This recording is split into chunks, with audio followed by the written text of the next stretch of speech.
عزیز طلباء و طالبات اور اردو پڑھانے والے معلمین و معلمات، آپ سب کی خدمت میں السلام علیکم۔ آج کی اس ویڈیو میں یہ خاص طور پہ تدریس اردو یعنی اردو پڑھانے والے معلمین اور معلمات کے لیے مفید ثابت ہوگی۔ آج کی اس ویڈیو میں ہم تدریس اردو کے دائرۂ کار یعنی اردو کی تدریس کے دوران کن امور کا خیال رکھنا چاہیے اس بارے میں آج ہم پڑھیں گے۔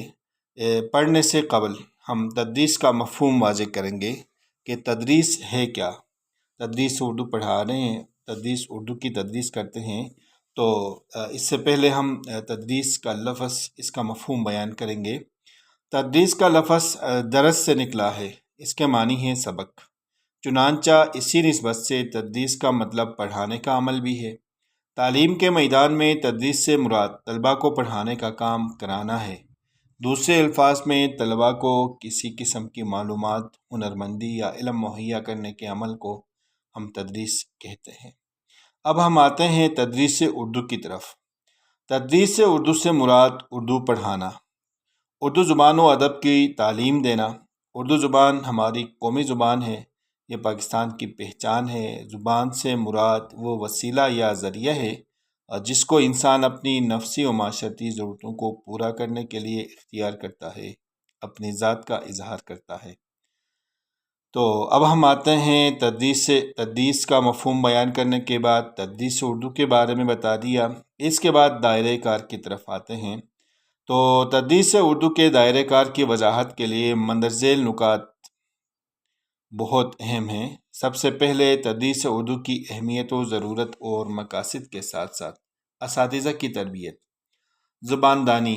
زباندانی کسی بھی زبان کے لیے بنیادی حیثیت رکھتی ہے، جس میں بولنا، پڑھنا، لکھنا اور سننا جیسی مہارتیں ہونی چاہیے۔ تو سب سے پہلے ہم بولنا پہ بات کریں گے۔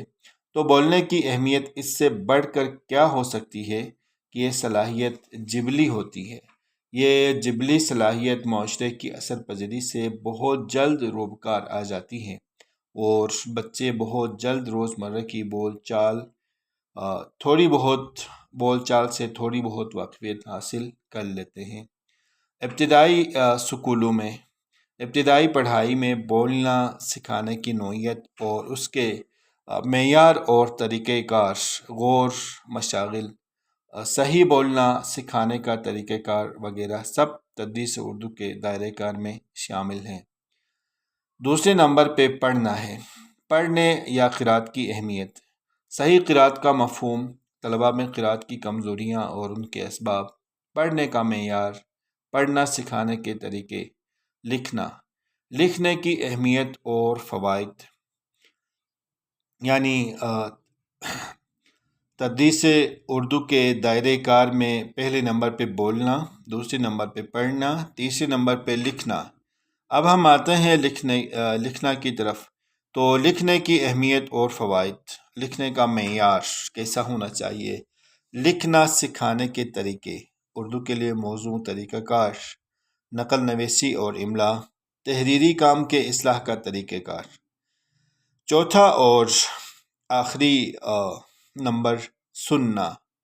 یہ 4 مہارتوں کو بنیادی طور پر شامل کرنا بہت ضروری ہے۔ یہ مہارت عام طور پر آسان دکھائی دیتی ہے، مگر اس مہارت پر غور کیا جائے تو انتہائی اہم اور بنیادی ہے۔ سب سے پہلے بچہ سنتا ہے اور پھر بولنے کی کوشش کرتا ہے۔ سننے کی اچھی مہارت سے تلفظ درست ہوتا ہے۔ زباندانی اور تدریس اردو کے بعض اہم پہلو کچھ یہ ہیں: روزمرہ، محاورہ، ضرب المثل، واحد، جمع، مذکر مؤنث، فعل، اسم فاعل، نے، کو وغیرہ کا استعمال، مفرد، مرکب، حرف، اور پھر صرف و نحو کا علم اور مہارت۔ قواعد اور اس کے تدریسی مسائل۔ تدریس قواعد کی اہمیت، قواعد کی تدریس کا طریقہ کار۔ قواعد سے مراد عام طور پہ گرامر، جو عام طور پہ آج کل زبان زد عام ہے، قواعد بہت کم لوگ جو اردو پڑھاتے ہیں، لیکن گرامر کا استعمال زیادہ کیا جاتا ہے قواعد کے بجائے۔ اس کے بعد قواعد کی تدریس کے بعد تدریس ہے نثر و نظم۔ نظم و نثر میں فرق اور اہمیت و مقاصد، طریقہ کار کی تدریس، تدریسی تدابیر، سبق کی منطقی اور نفسیاتی ترتیب، سمعی اور بصری امدادیں، استعمال اور اہمیت، یعنی سمعی اور بصری امداد اور ان کے استعمال میں سیاہ و سفید تختہ سیاہ ہونا چاہیے۔ آج کل پھر کچھ نئی چیزیں جو بچے دلچسپی رکھتے ہیں ان کا استعمال، اطلاعات، تصاویر، چارٹس، ریڈیو ٹیپ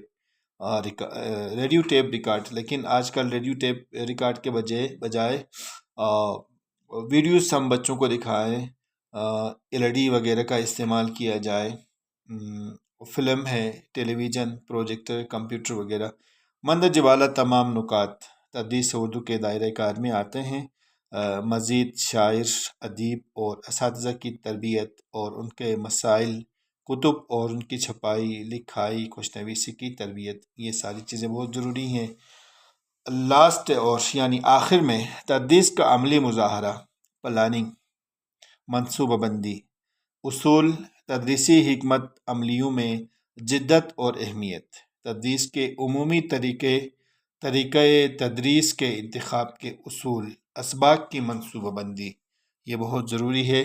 آخر میں تحقیق، تدریس کا عملی مظاہرہ، اس کے بعد تحقیق ہے۔ تدریس اردو میں تحقیق کی اپنی اہمیت ہے۔